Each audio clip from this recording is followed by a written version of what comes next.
प्रेम स्वतंत्र होता है। प्रेम में कोई बंधन नहीं होता है। वैसे ही जो है योग स्वतंत्र होता है। योग में कोई बंधन नहीं होता है। योग उस आनंद का नाम है। योग उस शांति का नाम है। स्वतंत्रता उस शांति का नाम है जहाँ दो आत्माएं मिलती हैं। दो आत्माओं के बीच का जो आनंद है उसी को योग कहते हैं, उसी को शांति कहते हैं, उसी को स्वतंत्रता कहते हैं। प्रेम विवाह नहीं है। विवाह एक बंधन बन चुका है। विवाह में दो आत्माएं बनती हैं, लेकिन वो बंध करके आपस में दुख का अनुभव करती हैं। जीवन दुख बन जाता है। विवाह जो शादी है जीवन में दुख की ओर ले जाती है। दुख प्रकट होता, अंत में दोनों दुखी हो जाते हैं। और यही कारण है कि आज विवाह करने वाले जितने प्राणी हैं सब दुखी हैं। विवाह करके कोई तलाक दे रहा है, कोई लड़ाई झगड़ा, कोई हत्या कर रहा है, कोई बलात्कार कर रहा है। कहीं विवाह करने के बाद भी स्त्रियां दूसरे पुरुषों के पास संग जोड़ लेती हैं, भाग जाती हैं। पुरुष दूसरे स्त्री के पीछे दौड़ रहा है, स्त्री दूसरे पुरुष के पीछे दौड़ रही है। दोनों आपस में एक दूसरे के चलते आड़ में ही प्रेम चल रहा है। वही प्रेम स्वतंत्र है। स्त्री स्वतंत्र है, पुरुष स्वतंत्र है। दोनों आपस में प्रेम की स्वतंत्रता में जीना चाहता है।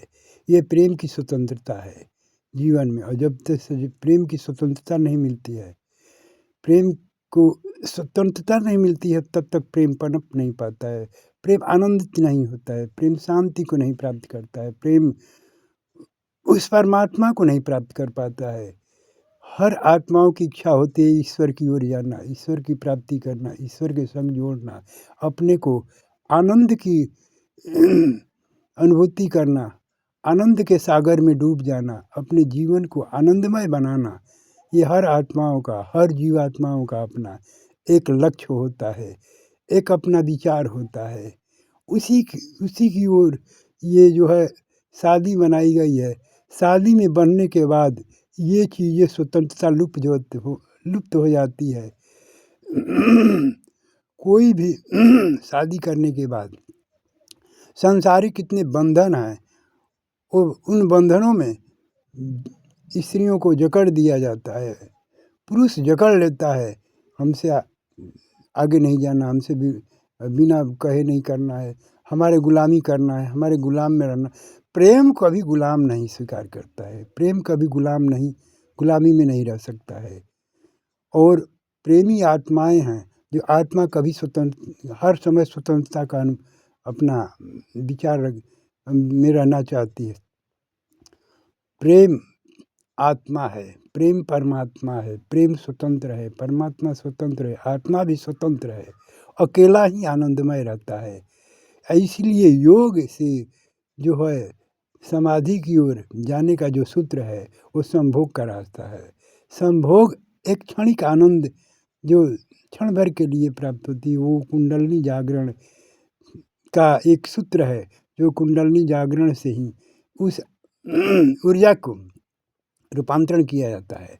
और कुंडलिनी जागरण जो है उस ऊर्जा को ऊपर उठाने के लिए जो संभोग के क्षण में दो स्त्री पुरुष ऊर्जा को बाहर निकाल देते हैं, वही ऊर्जा को अकेला में अपनी ऊर्जा को संचय करके और केंद्रों को जागृत करना होता है।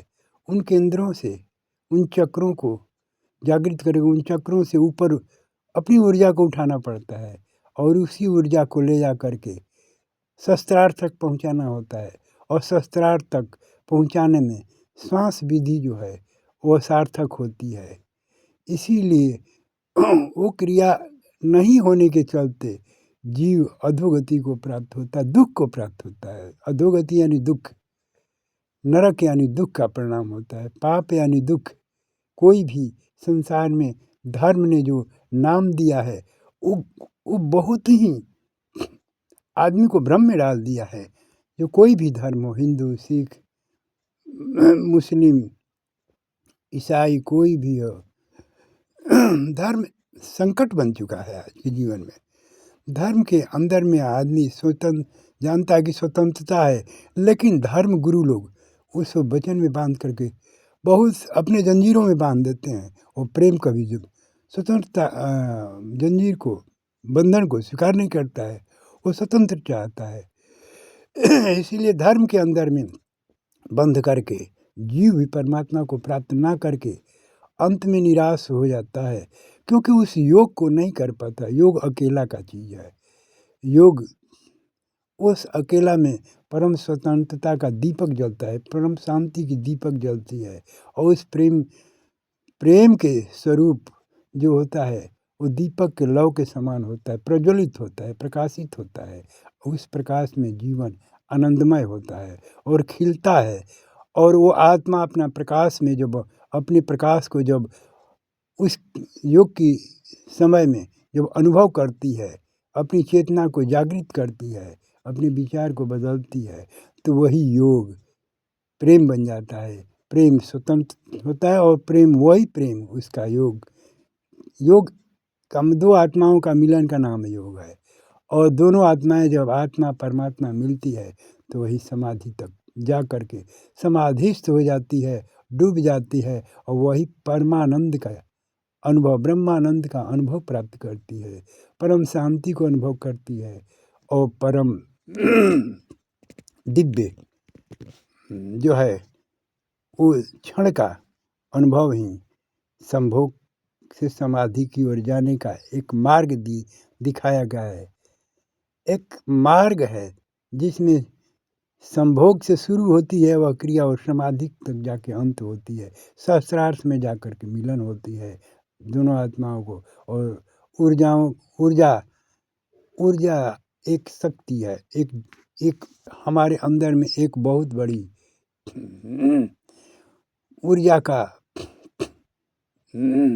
केंद्र है। उन ऊर्जा के केंद्रों का 6 चक्र हैं, 6 केंद्र हैं। 6 केंद्रों से, 6 चक्रों से ऊर्जा जब प्रवाहित होती है तो धीरे धीरे वो सहस्त्रार्थ में पहुँच करके, है ना, वो ब्रह्म को प्राप्त करके ईश्वर में मिल जाती है। जैसे नदियाँ गंगोत्री से गंगा चल करके गंगा सागर में मिल करके गंगा नहीं रही, सागर बन गई। वैसे जीव नीचे के चक्रों से चल करके मूलाधार से कुंडलनी को जागरण करके स्वाधिष्ठान